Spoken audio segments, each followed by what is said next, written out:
too late, your ass. Well, can't you see that it is too late, your ass? So come take your shit back. Why do you always kick me when I'm down? Lie to me, 'cause I know you sleep around. Go!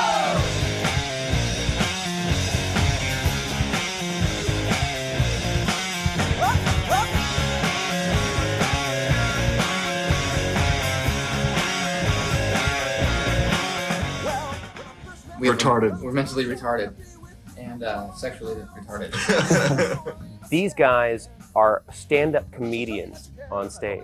An example of a sexual retard would be somebody who plays a professional sport but spends his time sticking his fingers in other guys' butts. It's kind of like they're like wide-eyed children that are just kind of like soaking it all in. We seem to have a fascination with anything to do with the body, whether it be good, bad, or just a little bit, messed up. From day one, they had it all written down. Gonna be f***ing huge. We have a fascination with girls, and obscenities, food, and anything that will offend people or ourselves or our own family. And then Travis, at the end of the day, when we're all alone, will bust out the gnarliest stuff you've ever heard. I mean, I can't even repeat it.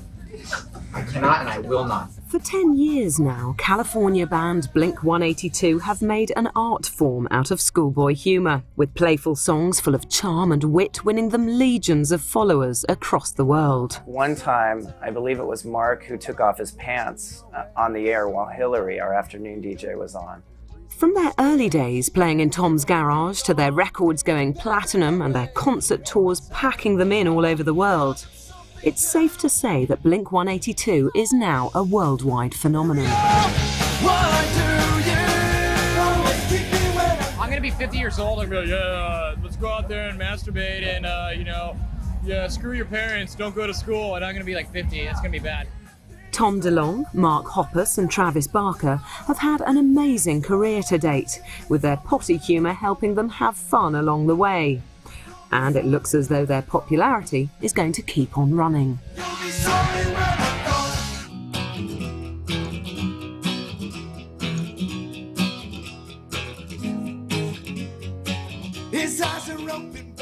Thomas DeLonge was born on December the 13th, 1975 in Poway, San Diego. Actually, my erection caused problems at birth.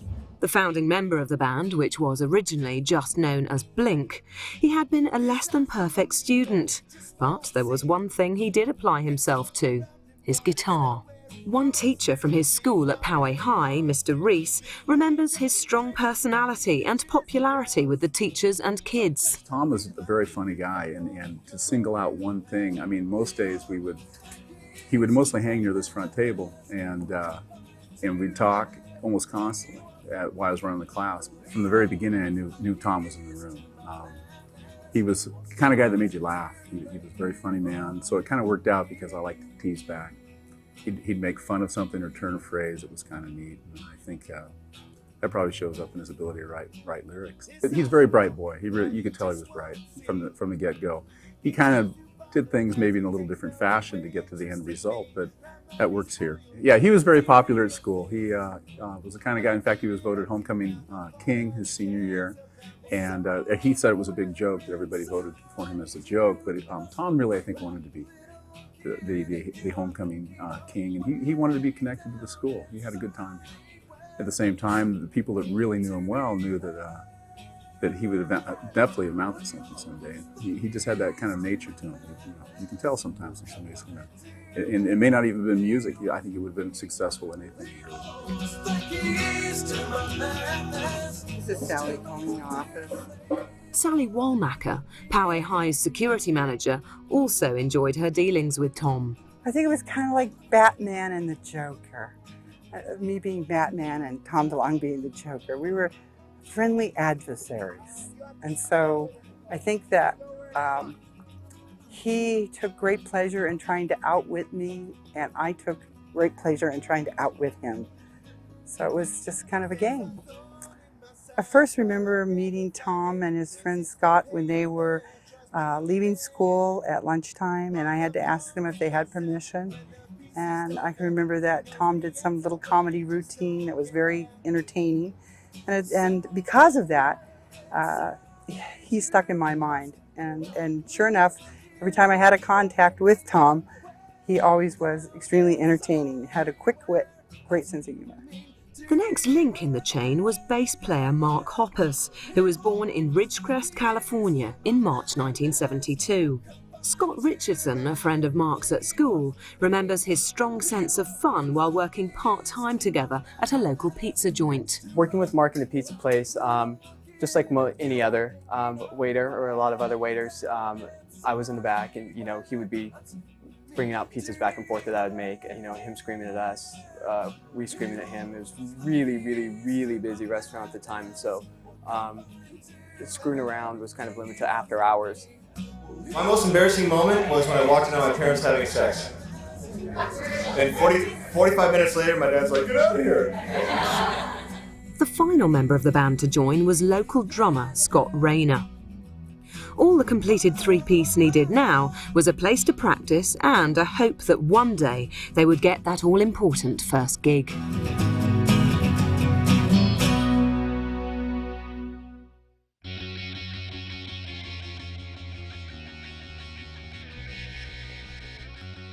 Playing to small crowds at local high schools and venues, Blink soon started to gain recognition.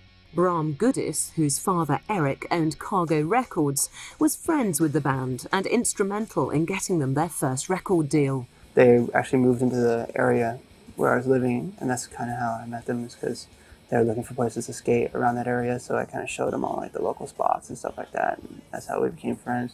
So eventually they recorded that demo, Buddha, which they gave me a copy of, and I used to listen to it a lot, I liked it a lot, so I used to do things like I'd take the tape and I'd hide it in the cassette player of my dad's car, so whenever he'd start up, it'd be blaring and stuff like that. I first heard of Blink from my son, who was not only friends with them, but they were beginning to gain in popularity, and he was going to their shows. He made a little cassette of their songs, and he used to play it for me in the car all the time, and every morning I'd turn on my car, and there that cassette would be in my cassette player again. Blink had finally got a record deal. One of the most influential local DJs at the time, Mike Halloran, also helped Blink on their road to success. It was the mid-'90s when this character called O, who's a local musician and plays in pretty much every band in the world, but he's got his main band called Fluff, but he does millions of other things. But he came with this DAT tape of this band Blink that he had just finished in the studio, probably that day or the day before or whatever it was. And he comes up to me and goes, "Halloran, you should check these guys out. They're really, really good." So I agreed to sit down with him. We go through the stuff, and he plays me about 3 or 4 tracks. So while I was sitting there listening to it, he suggested we go see them play live, and they happen to be playing, I think, the next week or so at this place called Soma.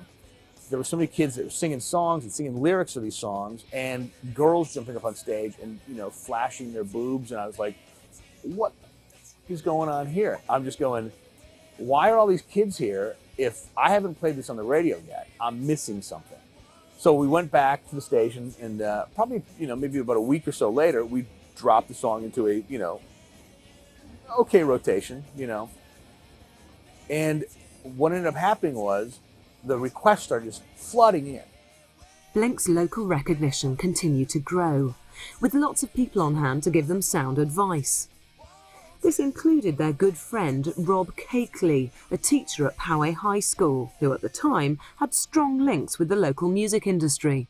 I think Tom kept coming back to me because he knew that I worked for a record company at the time, and I think that was a light that hit his head that said, talk to this guy. He knows what's going on in the music scene.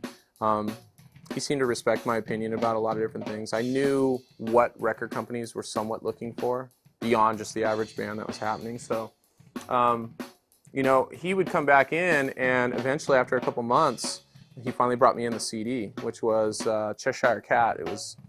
It just had Blink on it. It wasn't Blink-182. It was just Blink. And he said, "Yeah, I'll give you one of the first copies." And he said, "This is the second copy I've given out, so here it is. This is important for you to have." And so I checked it out, and I was just blown away. I'm like, man, this is so different than that tape that I heard. It was real rough recording. The CD was so good. I think at the time, them putting out some small things on Cargo and Grilled Cheese Records and things like that, they were excited to have close to 50,000 sales, which is a really good number. But for them to go from that point, and I know at that point they were just like, oh my God, we've made it, you know, this is it. For them to go from that point and then start selling gold records at the time with Cheshire Cat and Dude Ranch, for them to start selling like that, they were just like, oh my God, you know, this is ridiculous. Next morning, couldn't open my eyes. Rolled over, and to my surprise, where I thought was my pink elephant. Oh shit, I slept with the fat chick. And her name was Michelle. Bitch, a really fat bitch. We shower about 4 times a day and scrub each other's backs and butts.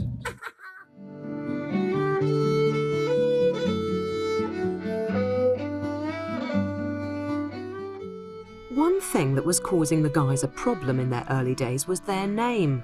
There was already a band called Blink. The Irish techno band Blink had been around a few years longer, so it was decided that the San Diego threesome should change their name to Blink 182. Where this name came from was, and still is, a continued source of contention. Well, you know, it's funny, you can hear a number of different rumors about their name, and you know, I'm sure Tom will probably tell you a number of different reasons, maybe 10 different reasons on 10 different interviews. Who knows? Probably whatever he wants people to believe on that day. The rumor that I heard that I thought made the most sense was they had to change their name from Blink to Blink 182 because there was a techno band. I think it was like techno ambient type music. So they had to change their name. And I know that he was looking at Blink Punk Rock, or you know, he was going to change his name to something odd. He decided on Blink 182, and I think where they got the 182 from was the amount of times that Al Pacino says in I don't know if you can say that. In Scarface, and I thought that was true. I thought that was right on. I've never taken the time to count it out how many times in Scarface that's said, but whether that's true or not, I don't know. And they may or may not validate that, so we'll see. There's this whole mystique about the 182 associated with the Blink, and I know I've gone to their webpage and there's been all these myths and theories and all this stuff, but I in fact remember sitting here while they were discussing the 182, and I know where it came from, and I'll never tell anybody. They'd managed to play a few gigs, which introduced them to their target audience, teenagers. However, to get noticed around the country, they needed to get their music heard on the nation's radio stations. I actually was hired by Cargo. I was going to drive around the country for 3 months, and I drove around the country in my big-ass car and just delivered the Blink CD, the M&M's thing, to radio stations across the country, thinking that, come on, you got to see this stuff. And the funny thing was, there was one station, I remember, that played it, a station called WXSR in Tallahassee, Florida. There was a girl called Chaz there. Gave her the copy, and she goes, yeah, pretty cool, and she put it on. And the next thing you know, K-Rock started playing it. I don't know how and why or whatever. So they just picked it up somehow. And K-Rock's a big breaking radio station. You get it played on K-Rock and it'll play everywhere across the United States. And this song was playing on K-Rock constantly. And I thought, these guys have made it. Realising that they could become very popular indeed, Blink 182 were keen to move to a bigger label who could use their superior resources to push the band's albums even further. So MCA Records came down to San Diego. Fling, off they go. Signed to MCA. Eric Goodis from Cargo Records knew that the band had outgrown his label. Fortunately, there was no animosity between Eric and the guys. Blink started shopping on their own to look at labels because they were ready for the next record. And they just about were convinced, where they wanted to go when the MCA deal came up. They met with MCA and they decided that was the best deal for them. Ultimately it was for a lot of financial reasons. MCA was putting together the best package, more likely because it was coming out of a joint venture company that us and MCA were in. So just the way the mechanics of this joint venture worked, anything Blink got was 100% theirs. As the members began to dedicate themselves 100% to the band, Scott was having second thoughts, wanting to continue with his studies. But Mark and Tom were not impressed and said that if he wasn't prepared to keep up with them, he should leave the band. Scott was kicked out of the band, and you know, when you do what you do and you think that you're going to take off and play in a band that's going to be just as big, Scott didn't have the personality that these guys had. And so it's unfortunate that I think a lot of us can look back in life and say we had some opportunities that we missed, and I think for Scott that's one of the opportunities that he missed. Scott had now left, which meant another drummer had to be found. Thankfully, a suitable candidate quickly appeared. Travis Barker was 22 years old and a native of California. He'd recently left the Aquabats, so the offer to join Blink-182 came just at the right time. When they started rehearsing with Travis the first time and the second time, that's when I think they got a lot more serious and realized, wow, this is a really good drummer. This can elevate our band quite a bit. You know, and then from the business standpoint of things, you know, Travis did Enema of the State with him, and it was a huge difference. You know, anyone that listens to the 2 albums from Dude Ranch, I mean, it's a big difference. And he adds a lot to that band, and they know that. You know, and he's a full member of the band. It's not one of these hired gun things. Because, you know, at that juncture, Blink could have got anybody. They could have attracted tons of people, given them a couple $100 a week, and had them tour around. That would have been that. You know, and most drummers would have been fine with that. You know, but they realized that this guy is real hot. And from there, I think they started working a lot harder. With the current lineup now formed, and with the backing of MCA, this could be their chance to really hit the big time.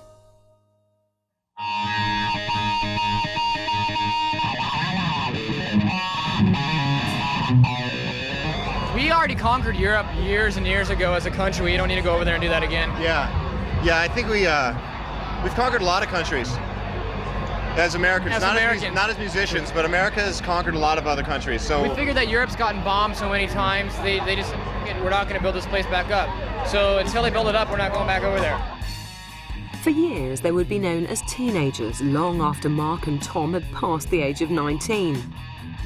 Mark had in fact turned 20 just 6 months after the band had started. But something about their juvenile humour and behaviour made them appear to be eternal adolescents.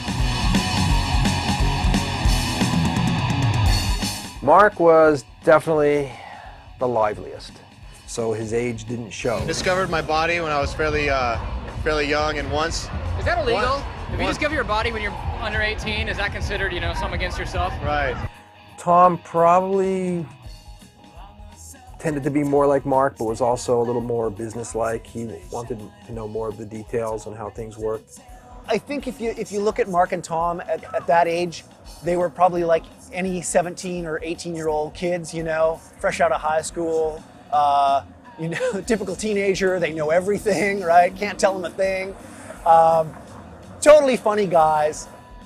The funny things with these guys is it's like Laurel and Hardy or Abbott and Costello. When the two of them together, it's scary. You know, if you separate them, you can kind of get through a little bit. You know, they're a little bit, but when they're together, it's unstoppable. It's painfully obvious that Tom and Mark have known each other a long time and were good friends before the band even started, just by the depth at which they can dig into each other when they're joking around. They've been on my show quite a few times, and it's never boring.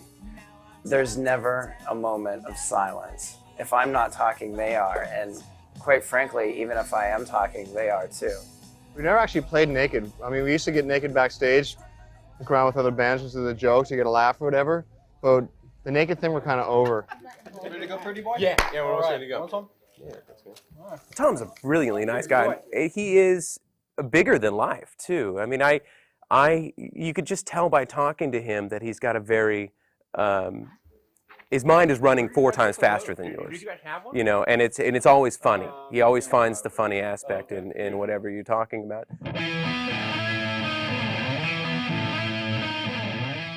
He's as big as they've become. I just sat there and looked at him and thought, my God, you know, this is blowing up right in front of his face, and he's able to handle it so well. Mark's a really cool guy and goofy, and I've never quite seen him change from when I first knew those guys before they made it big to when they made it big. I saw no change in Mark. If anything, I think Tom just started becoming more and more over the top and becoming more and more goofy because I think he had the opportunity to become more and more of a kid that he wanted to be. Are you Britney Spears fans? Yes. Travis is dating her. We're spreading a rumor that Travis is actually dating Britney Spears, and hopefully it'll catch on somewhere. If we tell enough people, then maybe somebody will believe us. I started a rumor that I'm dating Brad Pitt. Travis does seem pretty quiet to me. Partly maybe because I don't know him as well as I know the other two, but also because I think that he kind of, remains somewhat in the background. And not negatively, just I don't think he's quite as boisterous as Tom and Mark are.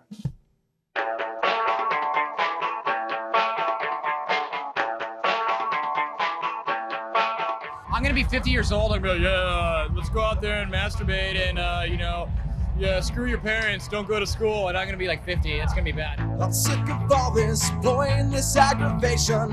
Change is something I don't know. And with all this frustration and constant masturbation, well, come on, mom, just leave me alone now. Blink 182 have never waned from their naughty schoolboy antics. Known for talking about their love of porn, outrageous naked frolics and juvenile toilet humour, they are a breath of fresh air, bringing fun and comical behaviour to the straight-laced punk genre. Their whole approach to potty humor was so brazen, it was so outright, that no band really had been willing to do that, because you have a consideration of wanting to be taken as a serious artist. I think Mark used to, for some reason, he always had to show me his balls.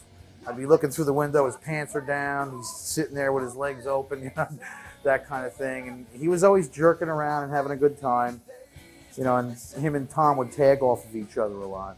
And there was times where I would sit there and I'd turn around, they're both like naked, out in the room, and I'm, I don't care to see it, but whatever, it was kind of fun. And I think that had a lot to do with part of their success because they were enjoying themselves. And that was really their brilliance because, that's when teenagers get together, they don't have this acerbic political wit and depth where, they're quoting literary people, whatever. They talk about poop. They talk about, peeing. They talk about, masturbating. The one time, I hear him yelling through the mic and I turn around and I was patching something in and, there's Mark with his package sticking out. Look at me. That type of thing. He would do that a lot. Masturbating's really interesting because in Poway High, and I don't know how this became, but in Poway High it was the guys were really proud of masturbating. It was like an outing of masturbation at Poway High. And Blink was basically our little brother, so they hung out in the same circles, but in the younger crowd that we were in, which was like the surfers and the rockers and things like that. And we were all boast about masturbation. But I was sitting in my office looking out my door, and they must have come in, and they just start dancing by the door like in a chorus line, and then they go down the hall. I kind of look out, and all of a sudden the three of them would come dancing by again, just weird things like that. It was just silly little humorous things that they were just always doing. They always had a good humor about everything they did. It may be taking it a little too deep, I guess, but seriously, I think that they kind of unearthed the kid at home, when he's masturbating, doesn't go call his friends and go, hey, guess what? I'm masturbating right now. But after they listened to a Blink 182 record, they probably did. Said, oh, yeah, I was just listening to Blink 182 and went home and jerked it. In fact, one time, I believe it was Mark who took off his pants on the air while Hillary, our afternoon DJ, was on. That got a lot of talk for quite a while. He was telling me about parties and things that he'd have over at his apartment. And he said, at the time, he had this toilet, a regular toilet that he made a bean dip thing out of. So, he put bean dip in this toilet, and people would, chips around it and all that kind of stuff. So that's how, that's how he put together his parties. And I thought, this guy's just classic. He's dirty all the way through, but in a funny way. How can you make a toilet funny?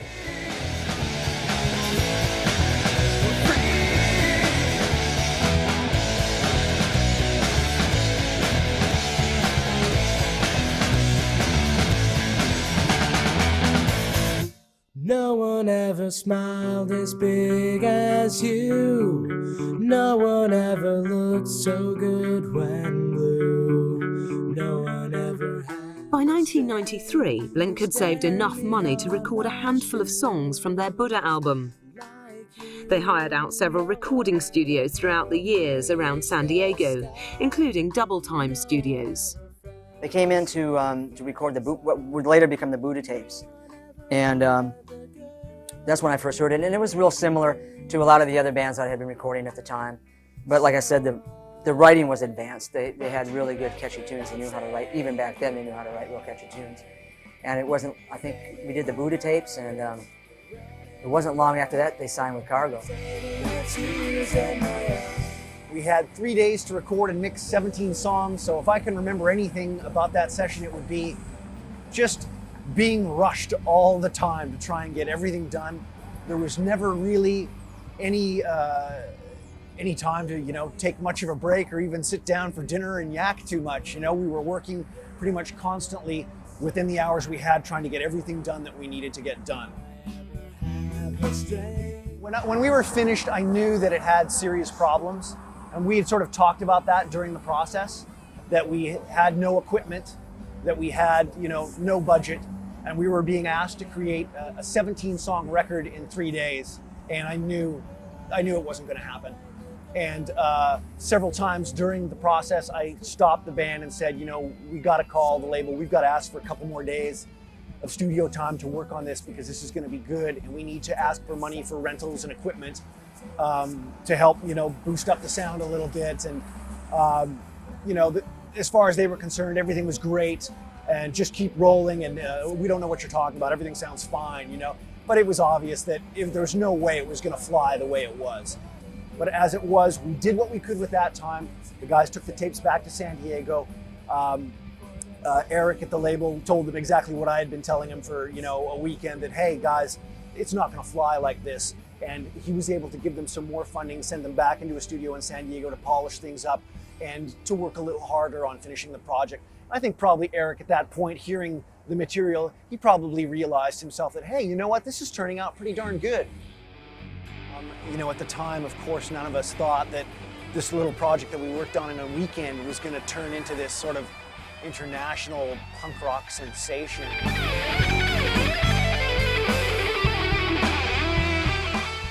Don Lithgow, good friend and owner of the renowned recording studios DML, has been producing and engineering Blink-182's albums for the last 8 years. They've written Dude Ranch, Enema of the State, Take Off Your Pants and Jacket, and stuff that's on the live albums, that kind of thing. So they've written all their records at my place, and then I started doing the pre-production recording with them. And they've been coming back ever since, so we've worked together for a long time. I get to hear all the tunes long before they even get recorded, so by the time it comes out, I know all the songs fairly well.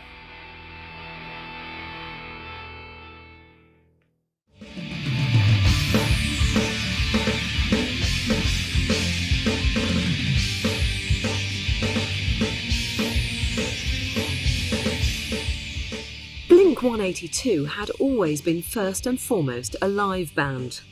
As their fame continued to grow, they started playing 3 or 4 gigs a week. At first, they were playing to a few hundred fans, but this rapidly grew to many thousands as their popularity increased. On a serious note, though, teens are the only ones. We never play shows for 21 and over kids or people, whatever, because kids are the only ones that buy the records, support the band, and come out to the shows. Kids are in it for the music and for a good time and not any other reason. If you go and play 21 and up shows, it's like a bar. People are trying to pick up on girls, they're drunk, and it's just a bad scene. But kids just go and have a good time and break things, and it's awesome. We've been doing that for 8 years now, about all ages shows, something we really believe in. Plus, we like, sometimes getting arrested for exposing ourselves to minors because, we're creepy guys. It definitely does not hurt your rep to have an arrest record, Yeah, it helps you out. Record sales is great. The 3 weren't dreaming of fame and riches just yet. For now, it was enough to be able to play in public. And one of the places that put them firmly on the map was San Diego's famous night spot, Soma. When bands like Blink-182 and Unwritten Law were coming up in the scene, they had a club called Soma. which was a great place for them to grow and flourish and have shows at, because it was an all-ages club that was dedicated to doing just that, to breaking these bands. Soma was the all-ages venue in town. It was the all-ages venue. It was the epicenter of our youth culture for music. I mean, Soma was integral to Blink-182's success. It was the place that every kid wanted to go to see all their favorite punk bands, especially local bands, but nobody's parents wanted them to go.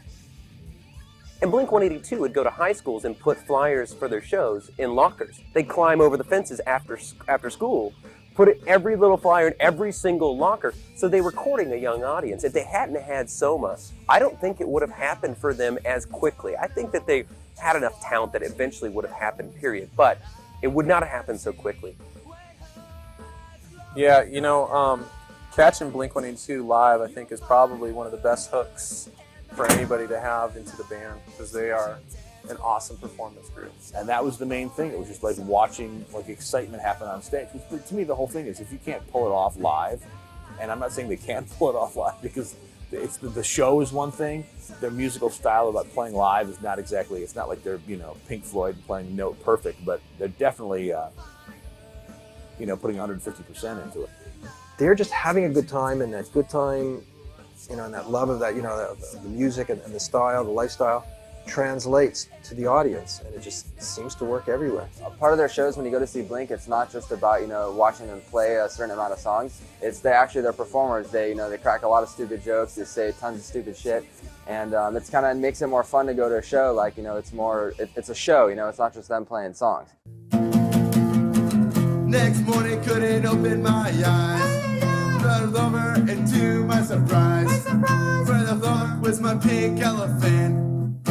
Oh shit, I slept with the fat chick, and her name was Bisset. Huge bitch, a really fat bitch.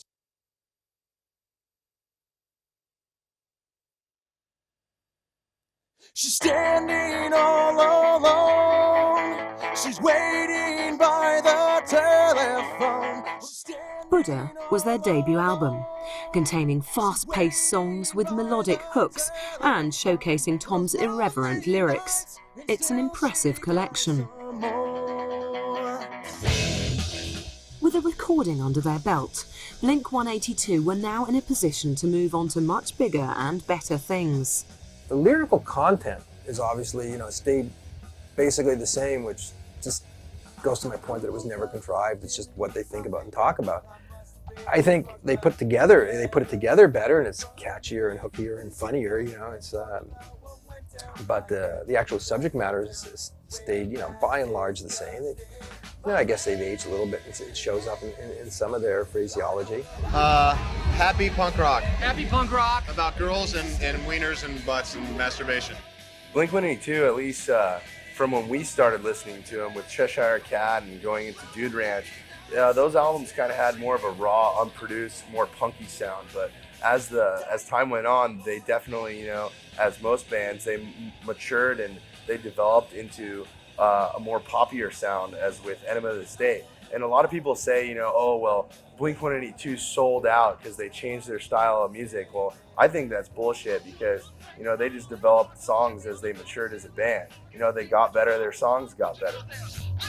Blink-182 eventually became a pop band, and that was really the key to their success, because they would sing way out of tune in the beginning, and they would make their vocals very whiny on purpose, and then they really started to say, oh well, we can really make these pretty huge chorus songs. Featuring Bad Religion, Something Corporate, and more bands to be announced. It's Muckley playing non-stop music, 91X. They have spent a lot of time writing about the things that trouble, young men, like girls, like bands that they like. Like in the song Josie, they mentioned a couple, regional bands, Unwritten Law and Dancehall Crashers. They say, my girlfriend likes UL and DHC. They're writing about their girlfriends and their friends and just their experiences, I think.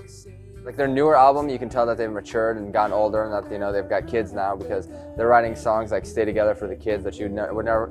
Early Blink, you would never hear anything like that from them. Their first couple albums were just kind of like piss and fart jokes, and the next one's the last album was a little bit more serious. So you can tell they're growing up. But at the same point, they haven't matured so much that they're no fun anymore. The fun is still there. That's what's important. That's another thing. They always seemed to me from the first meeting that they weren't out just to be some rock stars. They didn't have that attitude. They weren't like, yeah, we're gonna, write these songs and go out there and do this and that, like some people do. They just had fun playing music. I think their music has constantly evolved to something easier to hear. The riffs are cleaner, they're sharper, the lyrics are catchier. It becomes less localized and more global, and I think a lot more people can identify with that. I think when Travis joined the band, their current drummer, I think that is what really took Blink from being this raw, punky band, and he added this whole other element because he had played different kinds of music than just what they had done. Well, I think Enema of the State is basically the definition of the Blink-182, because it was Dude Ranch, yeah, you had a lot of that sort of like potty humor and things like that, but Blink-182 also in Enema of the State, they embraced that potty humor so much. They had the boy band videos, and they had the woman on the front with the enema, the glove, and all their lyrics, of course, were the same. But they also showed a little turning point because they were writing, a few deeper ballads, about suicide, and they were trying to confront a few deeper things. But I think that pretty much embodies them all, because it caught them at a crossroads.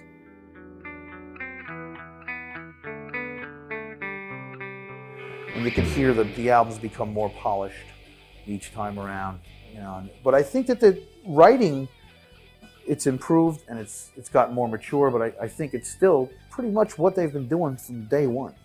They have not changed really what they're singing about and playing about. I'm sure now I would assume the next record they do is going to be a little different. Tom and Mark both had kids this summer. I think that's going to be a major change in their lives right now. Lyrics off of Cheshire Cat, were so juvenile that it was almost lampooning juvenility. It was so juvenile. It was talking about going to the movies with his girlfriend and buying her M&Ms, and it was just so. It was almost Hello Kitty pop punk, because it was so. But it was tongue in cheek, and you could tell. And when you hear a Blink song, it's instantly familiar. It's instantly fun. The lyrics are silly. You can kind of sing along to them, and they don't take themselves too seriously. And I think that's a lot of what the audience likes about them. Their best trait is the humor that they can bring into music. And in such a serious political realm as punk music, and as angry as it normally is, to see these guys at the time when they started to make it a lot more humorous, and still are, it's just so fresh. So many people have emulated and duplicated it so many times since that's why they are the band that they are,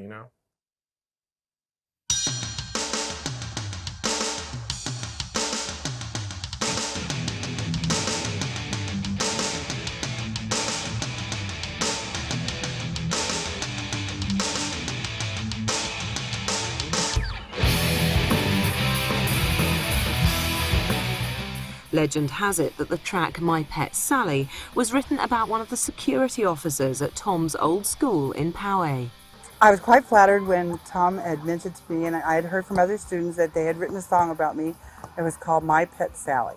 I was amazed. I didn't realize that I had made such an impact on these young men, and I thought, what an honor. And I was really happy to see that they didn't have any animosity towards me. And it made my job easier at the high school, because the kids thought, wow, you must be pretty cool if Blink wrote a song about you. So I really appreciated it. It was a kind thing for them to do. I really don't know why they would write songs about me, except that it was kind of just funny and quirky, and that's the kind of person Tom DeLonge was. Of all the songs of Blink-182 that I've heard, I thought My Pet Sally was a really good song. I did like that song.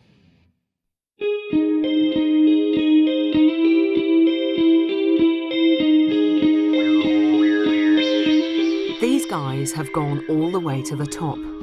As well as being individually musically talented, once combined they gel together to form an internationally renowned supergroup. I was talking to him one day and playing one of his new custom bass guitars, and I said, Mark, this thing, the action on it's terrible. He says, this high off the neck, and he says, action schmaction. He says, I'm not a bass player. He goes, I go like this. I don't know if he has aspirations to be some kind of great bassist. I don't think he does. I don't think he cares about that as much as he does about just, you know, writing cool tunes and going out and working as a unit. I don't think that we're talented enough to come up with anything except what we've come up with already. It'll be all in the same vein. It'll be poppy, fast songs about girls and life. We're gonna put out an album of cover songs of our own songs. Tom has grown immensely as a musician. You know, his guitar work is just, it's grown from the point of when I remember he had received some free guitar from some guy out of a trash dumpster. He was telling me, he's like, yeah, I got a guitar out of a trash dumpster from a friend. He was working at a local tennis, swim and tennis club down the street here. And he was constantly noodling away on his guitar, you know, instead of doing homework or any other things. He was playing guitar while he was at work, you know. So the guy's always been picking up pace with his guitar. And once his band started taking off, he went gung-ho and started getting very serious about it. It wasn't an instantaneous, oh my God, this is revelatory. You know, this is huge. You could tell they had an unbridled energy, and you could tell that they'd write some good hooks, you know, but it was buried. I mean, it wasn't what they would become later on, you know, the great songwriters and the great pop songwriters that they were was definitely not there yet. When they were starting out, they needed to learn things, and I've played all my life, so I would show Tom guitar riffs and stuff, and, you know, mostly he was trying to get his downward picking, and he was having a lot of trouble with that, and that's just a matter of practicing constantly. You know, anyone can do that. You have to work at it. Like Tom's vocal phrasing in the studio is just, it's great. I was really surprised. I mean, he could do 50 takes of a song, and he starts and stops his words at the same exact time every time, and he's got it down. He really has it down, and he does really well. And I don't think that they didn't have the talent then, and they always said that. And that was the thing about punk, and that's a beautiful thing. You know, I have absolutely no talent on guitar, but if I picked it up for 2 weeks and wrote a song, that's punk. That's the spirit of punk. And they copped to that. They copped to that early. They said, we suck. You know, we are not musicians.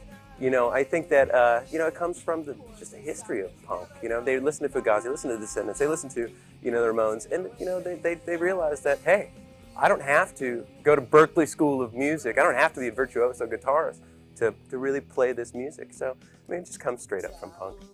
You know, it's that whole ethos of being able to do it with as little skill as possible. I could not tell until Travis added a lot to the songs. You know, he could take a song and come in because he's a musical drummer. He's not a backbeat type guy. He brings it out, you know, and he can change the texture of a song, you know, with a lot of the stuff that he does. He does a lot of fancy cymbal work and, you know, different types of beats. You know, he's not one of these 4/4 backbeat guys. So what he does add to the songs can make the song more memorable. I think when he came into the band, that is another area that raised the bar for Mark and Tom. I mean, Travis came in and his level of playing was very, very high. And they pretty much had to rise to that occasion and, you know, start getting their chops up to keep up with that guy, because he's bad.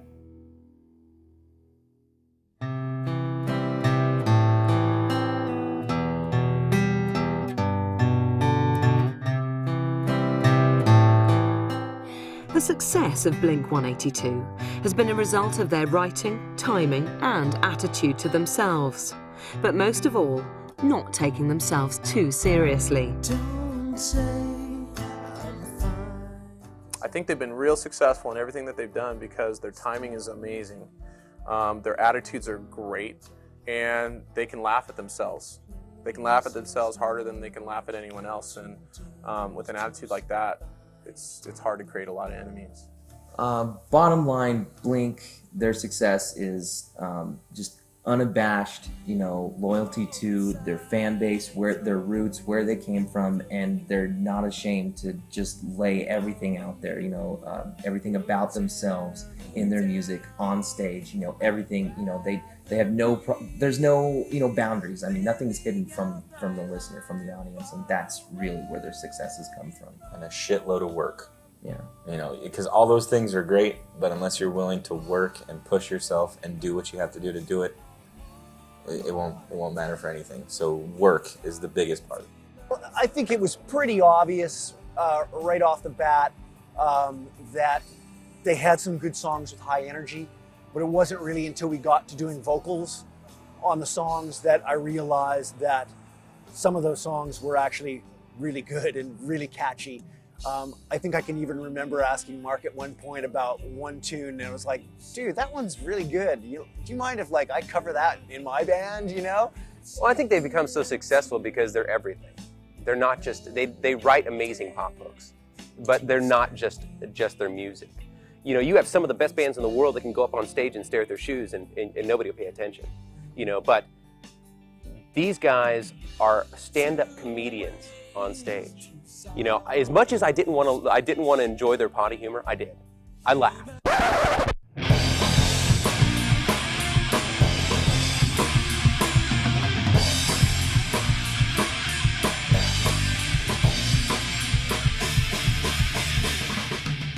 I really laughed hard. And they are very witty, they're very funny. And a show is more than just the music. If you go along and sing along to the songs, that's one thing. But if you can buy into the entire culture that they created, the youth is cool, youth is juvenile, and it's supposed to be that way. They really caught the zeitgeist of American youth, especially around the time that in pop culture in general, in films and everything, the very superficial teen movies were coming back. It was very in vogue again to enjoy the silliness of being a teen. Blink-182 has been such a huge success for a multitude of reasons, and I think they've managed to package their show and their whole act with a few different components. Bringing Travis into the band was a big component as far as making the band a better band. They've become better players. They've stayed true to what they've been writing for many years. They haven't made massive changes and gone this way or that way. And I think they've main key thing is the reason behind why they started the band and why they have their band. And the main reason is because they enjoyed it and it was fun. And I think that the job of a band from the viewpoint of a fan is, okay, you'll have a guy, his dog died, he got fired from his job, and he wants to go out for a night, and their job is for an hour or whatever they're going to play, to take that guy out of his miserable world for a little bit and, make him forget about his woes. And I think the way that they come off and how they go out when they play and what they write about, people look at that and they forget their woes for 10 minutes or an hour if they're going to the show, however long they're playing, and they say, wow, I want to be that guy, man. He's having a blast. Those guys are having fun.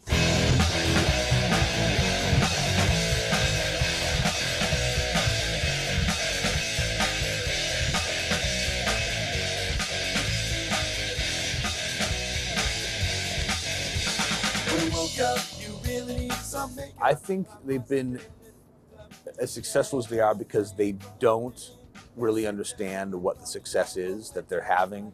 They still act like I don't want to say children, but they still act like, oh my God, this is they're still having as much fun, from what I can tell, as they were back in those days. It's kind of like they're like wide-eyed children that are just kind of soaking it all in. They haven't been jaded by it. From what I can tell, yeah, they can buy bigger houses than everybody else, but it's not like, how long it will last, I don't know. But I think that's why they've been so successful, is because they give a shit, but they're still kind of looking at it as they still can't believe it's happening. Of course, they do have an innate ability to write hooky songs. They come up with these cool little hooks that kids remember. They're memorable hooks. And then when they put off their show, they put it off well, and they have fun.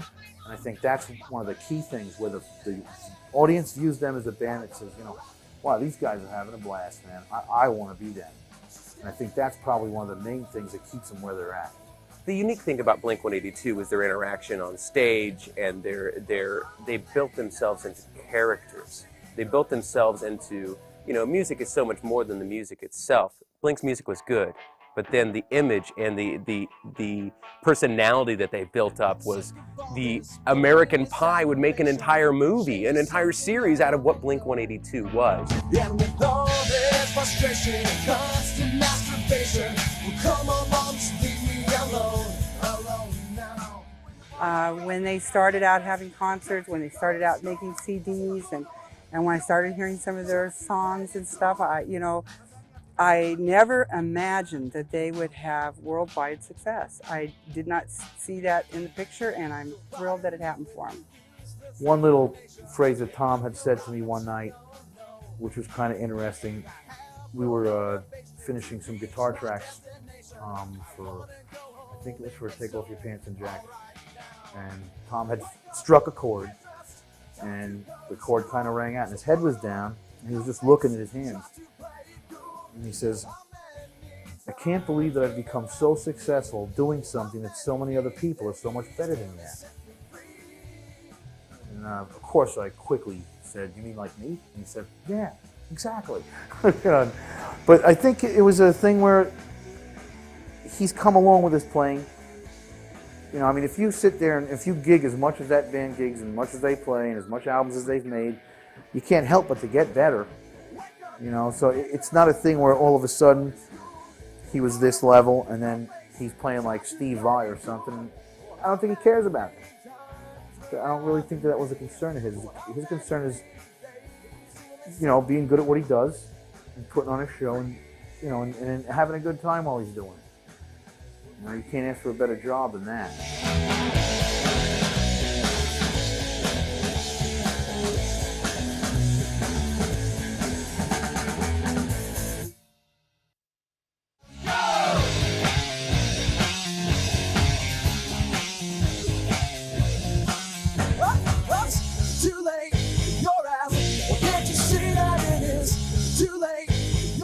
So, what is the future for this Southern Californian punk pop phenomena?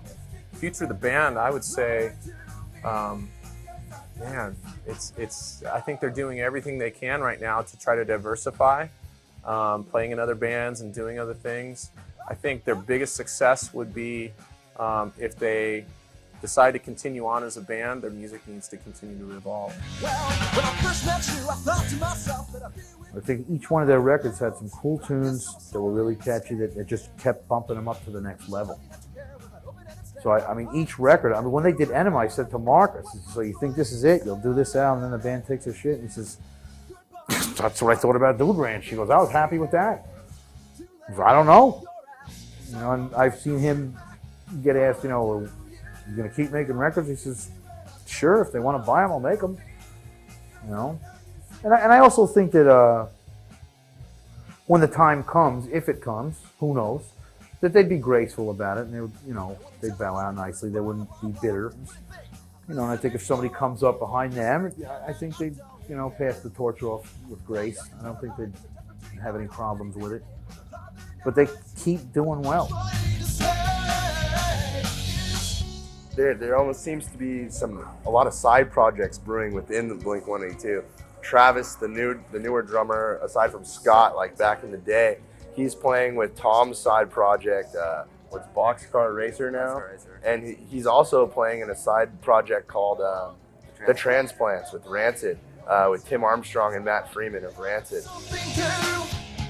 I know they're actually going to rent a house. They're going to record a new record. So I think they're very busy, but I don't think there's any slowing down from Blink-182. I actually met with their managers last week, and I know that they're quite gung-ho for the new year and are really excited about their new record and want everybody to hear it, and they want to work. I think they're going to go out and play and be just as big as they've always been. You'll be sorry when I'm gone.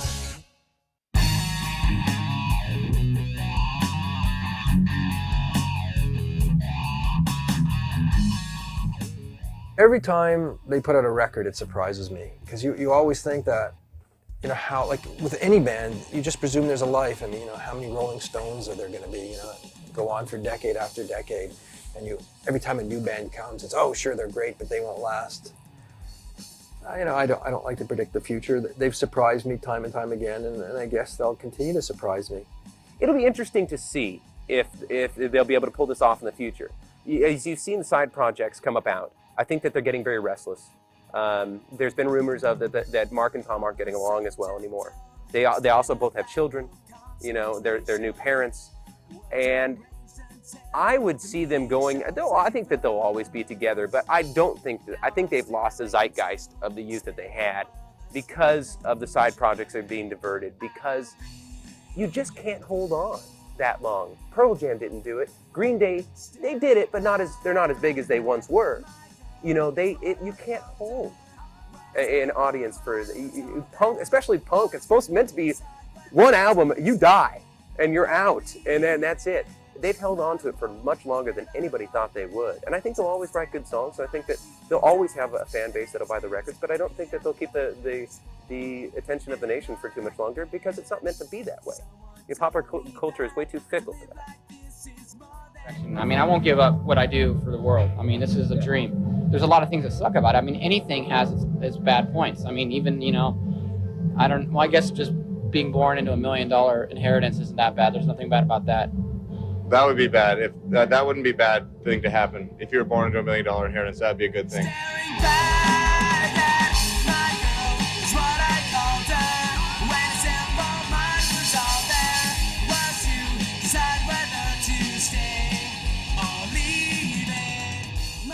You know what? I don't think they knew. I bet that Tom and Mark put that band together to get chicks. They've never told me this, but I bet they loved playing guitar and loved singing and, you know, loved laughing, and said, hey, let's write some silly songs, you know? And I think then, you know, they started playing and it got on the radio. I doubt they ever thought that they would be as big as they are now. I can't tell you for sure, but I doubt it. Are they surprised by their own success? I'd say without a doubt they are. I think they thought, I mean, as they told me one time, they said that all they wanted to do was play the big room at Soma. They just wanted to play the main stage. That's all they wanted to do. And if they could ever headline that, they would be in heaven.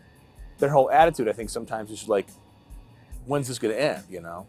At least it seems that way with me. I mean, unless they're just, you know, pulling my leg. But, you know, every time I've talked to them, interviewed them on the radio, it's kind of like they still can't believe it's happening.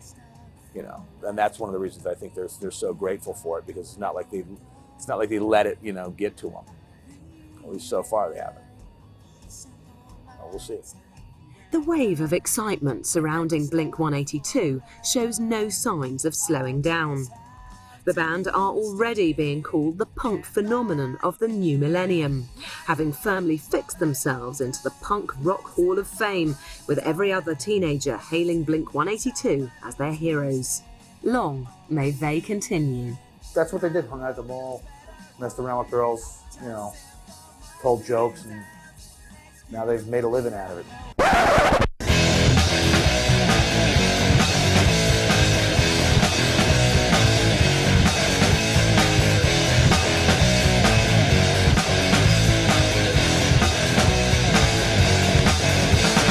Woke up, you really need some makeup. I must have been some makeup. Just get away from me. When I sit down and thought about what went down, I can't believe that I got down with that disgusting. My friends are gonna laugh at me.